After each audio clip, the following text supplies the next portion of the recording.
Hi friends, good morning. Welcome back to my channel Blooms and Creeper. তো friends, আজকে আপনাদের সামনে যে টপিকটা নিয়ে এসেছি সেটা হচ্ছে যে আপনারা হয়তো অনেকেই আপনাদের অর্কিড গাছে পিঁপড়ে দেখতে পান। সে হয়তো ছোট গুড়ি গুড়ি যে পিঁপড়েগুলো হয় সেই পিঁপড়ে, বা হয়তো কোনো বড় পিঁপড়ে। এবার সেটা নিয়ে আপনাদের চিন্তা থাকে সেটা আপনাদের গাছের পক্ষে ক্ষতিকারক কিনা। তো সেটা নিয়ে আজকের আলোচ্য বিষয়। তো আপনারা পুরো ভিডিওটা দেখুন, তাহলে জানতে পারবেন সেটার জন্য আপনাদের কি করতে হবে না করতে হবে। তো ফার্স্ট অফ অল যেটা বলি, এই যে গুড়ি পিঁপড়ে বা বড় যে পিঁপড়ে গুলো হয় সেইগুলো সচরাচর আপনারা আপনাদের ভেন্ডা জাতীয় এরকম প্লান্ট বা অনেক সময় ডেন্ড্রোবিয়ামেও দেখা যায়। কেন দেখা যায় স্পেশালি আপনারা ভেন্ডাতে বুঝতে পারবেন, তার একটা বড় কারণ হচ্ছে যে ভেন্ডার যখন নতুন কুড়ি আসে, বার্ড আসে, তখন দেখবেন ওর গায়ের উপরে একটা হড়হড়ের মতো মেটেরিয়াল থাকে। তো সেইটার জন্য অনেক সময় পিঁপড়ে অ্যাট্রাক্টেড হয়। বা ভেন্ডার ফুল ফুটে গেল বা অর্কিডের ফুল ফুটে গেলে অনেক সময় তাতে যে পরাগরেণু থাকে সেই পরাগরেণুর জন্যও পিঁপড়েরা আকৃষ্ট হয়, বা মধু যেটা তার জন্য আকৃষ্ট হয়। তো এবার যথারীতি সেটার জন্য আকৃষ্ট হওয়াটা স্বাভাবিক। এবার সেখানে গিয়ে আপনাদের কোয়েরি হতে পারে যে এটার জন্য কি আমাদের অর্কিডের কোনো ক্ষতি হবে? না, কারণ এটা একটা ন্যাচারাল হ্যাবিট। পিঁপড়ে যখন আপনাদের ওখানে ফুলে মধু খেতে আসছে, তখন হচ্ছে যে আপনাদের ফুলের মধু খাওয়ার সাথে সাথে ফুলের যে পরাগরেণু সেটা এক ফুল থেকে আরেক ফুলে যাচ্ছে। এবার তার দৌলতে আপনাদের সেই গাছের ফুলগুলোতে মানে পরাগ মিলনের ফলে সিড জার্মিনেট হবে। এবার স্পেশালি কোন কোন গাছগুলোতে বেশি পরিমাণে আপনারা দেখতে পাবেন এই পিঁপড়ে?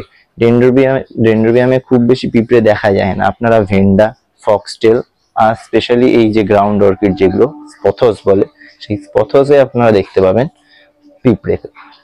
এবার এখানে যেটা বললাম, পিঁপড়েদের জন্য পরাগ মিলন হয় যার ফলে সিড জার্মিনেট হয়। সেরকম আপনারা কিন্তু এখানে ভেন্ডা বা এরকম ফক্সটেল জাতীয় গাছে সিড জার্মিনেট হতে আমাদের এই ওয়েদারে, মানে কলকাতার ওয়েদারে দেখতে পাবেন। যেরকম আপনাকে এখানে দেখাচ্ছি, এখনি হঠাৎ চোখে পড়লো এই ফুলটা, ভালো করে অবজার্ভ, কুড়িটা ভালো করে অবজার্ভ করে দেখুন আপনারা। এখানে কিন্তু পিঁপড়ে আছে, ভালো করে আপনাদের দেখাতে পাচ্ছি, এখানে পিঁপড়ে ঘুরছে। তো এটা হচ্ছে গ্রাউন্ড অর্কিডের কুড়ি, এতে পিঁপড়ে হয়। এবার এদের থাকার কারণে আপনাদের এই যে গ্রাউন্ড অর্কিডে যখন সিড দেখতে পাবেন না, এদের কারণে কিন্তু এই সিডগুলো জার্মিনেট হয়। এবং এই সিডগুলো থেকে অনেক সময় অনেকে ফুলও তৈরি, মানে গাছও, সরি ফুল নয়, গাছ তৈরি করতে পারে।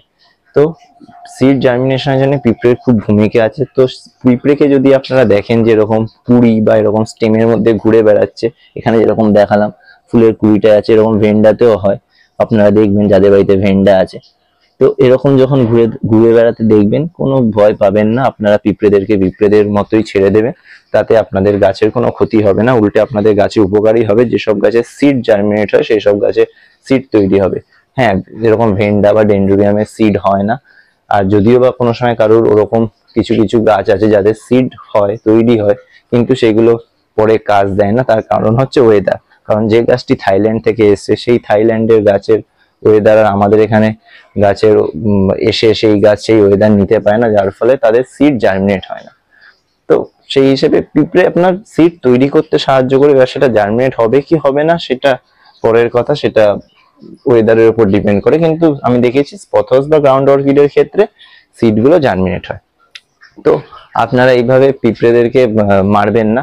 যখন আপনারা দেখবেন এরকম আপনাদের ফুলের এই স্টেমে বা নতুন যে বার্ড আসছে সেই সব জায়গায় যখন থাকবে, আপনারা করবেন না। কিন্তু যদি দেখেন আপনার কোনো অর্কিডের, লাইক ডেন্ড্রোবিয়াম বা এরকম ফিলোনপসিস, বিভিন্ন যে অর্কিড গুলো হয়, গ্রাউন্ড অর্কিড যেগুলো মাটিতে নয়, এরকম মিডিয়াতে বসানো থাকে, এটা ফিলোনপসিস অর্কিড। আপনার এই টাইমেও ফিলোনপসিসে দেখুন ফুল আছে সুন্দর, এটাতে দেখুন, প্লাস বেবি প্লান্ট আছে ফিলোনপসিস। আপনাদের দেখাতে পাচ্ছি মাদার প্লান্ট থেকে উঠে এইভাবে বেবি প্লান্ট আছে। আমি এর থেকে আগের সিজনে চারা বার করেছিলাম, এখনো আবার চারা এসছে। তো এই অর্কিড গুলোতে যদি আপনাদের পিঁপড়ে আসে, কোথায় আসে? গোড়াতে। আপনাদের যে মিডিয়া, এই মিডিয়াতে যদি পিঁপড়ে আসে, যে দেখতে পাচ্ছেন এই মিডিয়াতে পিঁপড়ে ঘুরছে, এরকম ধরুন মিডিয়ার ভেতরে পিঁপড়ে ঘুরছে, তখন আপনারা করবেন কি? সেটা কিন্তু আপনাদের গাছের পক্ষে ক্ষতিকারক। কারণ কি, ওইখানে পিঁপড়ে বাসা করছে এবং আপনার গাছের শিকড় নষ্ট করে, রুট সিস্টেম নষ্ট করার চান্সেস প্রচুর হাই থাকে। তো তখন করবেন কি? কোনো পেস্টিসাইড দেওয়ার দরকার নেই, সিম্পল ওয়েতেই হয়ে যায়। আপনারা সেই পটটিকে একটা বড় বালতিতে বা গামলিতে জল নেবেন, নিয়ে চুবিয়ে রেখে দেবেন। এবার পিঁপড়ে যেহেতু প্রাণী, তারও নিঃশ্বাস প্রশ্বাসের সিস্টেম আছে, তো সে যখন দেখবে নিঃশ্বাস নিতে পারছে না, আধা ঘন্টা 45 মিনিট চুবিয়ে রাখলেই সে নিঃশ্বাস নিতে পারবে না, এবং সে সাথে সাথে ওই পট ছেড়ে দিয়ে ভাসা শুরু করবে। ভেসে আপনার যে জলের উপরের লেভেলে আসবে, আপনার তুলে পিঁপড়েগুলোকে ফেলে দিয়ে তারপর পটটাকে তুলে যে জায়গায় পিঁপড়ে আলা জায়গায় পটটা ছিল সেখান থেকে পটটাকে সরিয়ে আপনারা দূরে কোনো জায়গায় যেখানে রোদ পড়ছে ওরকম জায়গায় রেখে দেবেন। তো জলটাও ড্রাই হয়ে যাবে, আপনাদের ওই প্লান্টটার মানে অর্কিডটার গোড়ার কোনো ওভার ওয়াটারের জন্য কিছু প্রবলেম হবে না। এমনিও যেহেতু অর্কিডের মিডিয়া এরকম হালকা, হয়তো জল বেশি সোক করে রাখে না, বেরিয়ে যাওয়ার চান্স থাকে, তবুও সূর্যের আলোয় দিলে আপনার পরিষ্কার হয়ে যাবে। এবার যে জায়গাটায় পিঁপড়ে হয়েছিল, মানে যেখানে আপনি অর্কিডটা রেখেছিলেন সেখানে যে পিঁপড়ে হয়েছিল, তো সেখানে আপনারা কিছুটা নিম তেল জাতীয় জিনিস জলে গুলে ছিটিয়ে দেবেন, তো পিঁপড়ে ওই জায়গা থেকে সরে যাবে। তো এইভাবে আপনারা আপনাদের অর্কিড গাছ থেকে পিঁপড়ে সরাতে পারেন। এবার অনেকের বক্তব্য আমি দেখি, পিঁপড়ের জন্য আমার অর্কিডের এই যে নতুন ফুলগুলো যে বেরোয়, ফুলের পাপড়ি খেয়ে নিচ্ছে বা ফুলের পাপড়ি নষ্ট হয়ে যাচ্ছে। না, এটা ভুল ধারণা। এখন অবধি আমি যা দেখেছি, পিঁপড়ের জন্য ফুলের পাপড়ি নষ্ট হয় না। পিঁপড়ের জন্য পিঁপড়ে ফুলের পাপড়ি খেয়ে নেয় না, ফুলের পাপড়ি খায় যেটা হচ্ছে, সেটা এক ধরনের পোকা হয়, যেটা আপনারা হয়তো অনেক জায়গায় দেখবেন গাছেও হয়। তো সেরকম ওই পোকাগুলোই ফুলে বসে, ওদের বেশি শক্ত পোকা নয়, নরম খুব হয়। আপনারা ভালো করে, এখন আমার বাগানে নেই যেহেতু আমি repeatedly time to time pesticide দিয়ে থাকি বলে পোকা হয় না, তো ওই পোকাটা অনেকের বাগানে হতে পারে যারা পেস্টিসাইড মেনটেন করে না। তো তবুও যদিও বা করে, তারপরে যদি পোকাটা হয় আপনারা দেখতে পাবেন ফুলের গায়ে, বা ওরা মেনলি সন্ধ্যেবেলার দিকে আসে, এসে পোকাগুলো গাছের ফুলে ওঠে এবং উঠে পাপড়ি খাওয়া শুরু করে, তো পুরো ফুলটাকে নষ্ট করে দেয়। এক প্রকার আমাদের এখানকার ভাষায় লেদা পোকা বলে, তো ওরকম নরম হয় পোকাটা। তো এরকম পোকা দেখতে পেলে সেটাকে আপনারা কোনো কাঠি বা কিছু দিয়ে তুলে ফেলে দেবেন। এছাড়া আপনারা মান্থলি বেসিসে যে কোনো পেস্টিসাইড ইউজ করতে পারেন। আপনারা কাকার, যেটা কাকা কনফিডার বা নর্মাল কনফিডার বা টাটারও একটা পেস্টিসাইড আছে, তো যে কোনো ওরকম পেস্টিসাইড আপনারা ইউজ করতে পারেন। তাতে আপনাদের পোকা আসার চান্সেস অনেকটাই কম হবে। যেরকম আমি ইউজ করি বলে আপনারা দেখতে পাচ্ছেন আমার গাছে যেগুলোতে ফুল আছে এখন, সেগুলোতে কোনো পেস্টিসাইড নেই, পেস্টিসাইড দেওয়ার ফলে কোনো পোকা নেই।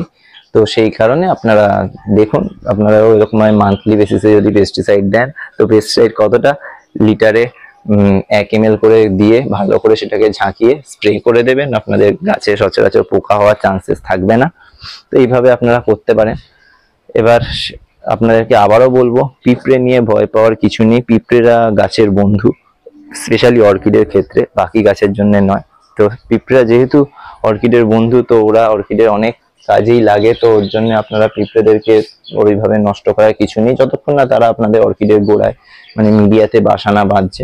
মিডিয়াতে বাসা বাঁধলে তখন ওই জল দিয়ে ওদেরকে ড্রেন আউট করে বার করে দিতে পারে। তো এইভাবে আপনারা করতে পারেন, আপনাদের অর্কিডে পিঁপড়ের সমস্যাও মিটে যাবে।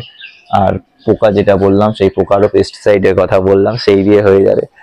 আর আপনারা যদি টাইম টু টাইম বাকি যা খাবার দাবার দেওয়ার সেইগুলো যদি দিতে পারেন, তাহলে গিয়ে দেখবেন গাছে সারা সিজনই ফুল বা নতুন যে সিডলিং গ্রো সেগুলো হতে থাকবে। আমার যেরকম এই গাছটায় ফুল আছে, এইটায় ফুল আছে, রিসেন্টলি 2-3টে গাছে ফুল হয়ে শেষ হয়ে গেছে, এইটাই এসছিল দেখতেই পাচ্ছেন, সবুজ স্টিক হয়ে আছে এখনো ফুলের।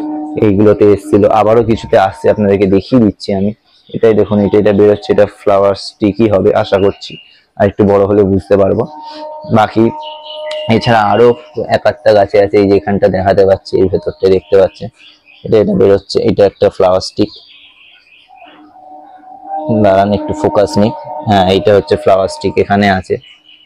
আরো এরকম আছে, এখান দিয়ে একটা ছোট্ট বেরোচ্ছে, আপনাদের হয়তো দেখাতে পারছি কিনা জানি। এই যে সবুজ রঙের যে ফোঁটাটা দেখতে পাচ্ছেন, এটা ফ্লাওয়ার স্টিক হওয়ার চান্সেস বেশি। এছাড়া এখানেও একটা আছে। তো এরকম আমার প্রায় অনেক কটা গাছেই ফ্লাওয়ার স্টিক এসছে। এছাড়া আপনারা যদি চারা দেখতে চান, দেখুন মাদার প্লান্ট থেকে কি হারে চারা বেরিয়েছে। ওইখানে একটা আছে, সেখানেও মাদার প্লান্ট থেকে সব চারা বেরিয়েছে। এদিকে আছে, আপনাদের দেখাই, মাদার প্লান্ট থেকে চারা বেরিয়েছে। এইটা একটা আছে আমার খুব পুরনো গাছ, এটাতেও মাদার প্লান্ট থেকে প্রচুর পরিমাণে চারা সিডলিং গ্রো করেছে। তো আপনারা দেখতেই পাচ্ছেন। এছাড়া আমার এখানে অ্যাফাইলাম আছে পুরনো, সিজনে ফুলও দিয়েছিল খুব সুন্দর, এখন সেটা চারা গ্রো করছে। পেছনে ফিমবেটাম আছে, প্রিভিয়াস ভিডিওতে দেখানো হয়েছে যে এখানে চারা গ্রো করছে। আমার কিছু ওপরে এরকম টিন শেডের তলায় গ্রিন নেটের সাপোর্টে বেশ কিছু গাছ আছে, অর্কিড গাছ আছে। এছাড়া আরো কিছু ইনডোর প্লান্ট আছে, বাকি এইগুলো অর্কিড গুলো আছে। এখানে এই অর্কিড গুলো খুব ভালোভাবে সার্ভাইভ করেছে, আপনাদেরকে দেখাতে পাচ্ছি। দেখুন এখানেও আছে, এখানে স্পেশালি আমার ডেন্ড্রোবিয়াম আছে, এছাড়া ফিলোনপসিস আছে, এখানে দেখাতে পাচ্ছি। এটা একটা নতুন ফুল ফুটেছে আমার বাগানে ফিলোনপসিসে, দেখিয়ে দিই আপনাদেরকে ভালো করে ফুলটা, এই যে এইটা। এছাড়া এটা আপনারা আগেও দেখেছেন আমার বাগানে। তো ফিলোনপসিস আছে। গ্রাউন্ড অর্কিড গুলো আমার ছাদেই আছে, প্রবলেম আপাতত কিছু ফেস করছি না, যদি করি তো আমি নিচের ছাদে পাঠিয়ে দেবো, যেটা আমার খোলা ছাদ। তো তাতে ফুলও এসছে, আপনাদের দেখালাম, এই যে নতুন স্টিক এসছে, ওই সাইডে একটা স্টিক এসছে। এছাড়া ওদিকে একটা ফক্সটেল আছে যেটা আমার পটে বসানো। এছাড়া জাইগেন্টিয়া আছে, রিঙ্কোস্টেল জাইগেন্টিয়া, ক্যাটেলিয়া একটা স্পিসিস ভ্যারাইটি, যেটা স্পিসিসটার নামটা এই মুহূর্তে ভুলে যাচ্ছি, নোডোসা নাম, বাট ঠিক ব্রোসোফিলা নোডোসা এরকম কিছু নাম। তো এটা আছে। অনসিডিয়াম আছে, তারও দেখুন চারা বেরিয়েছে। এখানে কিছু অনসিডিয়াম আছে। এখানে এটা আছে আপনার ডন মেরি, ছোট সিডলিং, এটা যার কাছ থেকে নিয়েছি তার বাগান থেকে আমি বেশ কিছু গাছ এনেছি এবং খুব ভালো গাছ দেন এবং উনি খুব গাইডও করেন। তো চেষ্টা করবো কোনো সময় তার বাগানে গিয়ে ভিডিও করার, তিনি ইউটিউবে একটা খুব পরিচিত ফেস। তো আমি ওই দাদার কাছে যাওয়ার চেষ্টা করব, দেখা যাক কোন দিন সময় হয়, পসিবল হয়। বাকি এছাড়া এখানে ডেন্ড্রোবিয়াম তো দেখতেই পাচ্ছেন, এখানে বেশ কিছু আমি নিজের হাতে, এইটা যেটা দেখতে পাচ্ছেন এত বড় ডেন্ড্রোবিয়াম, এটা আমি সিডলিং থেকে গ্রো করে এত বড় গাছটা করেছি।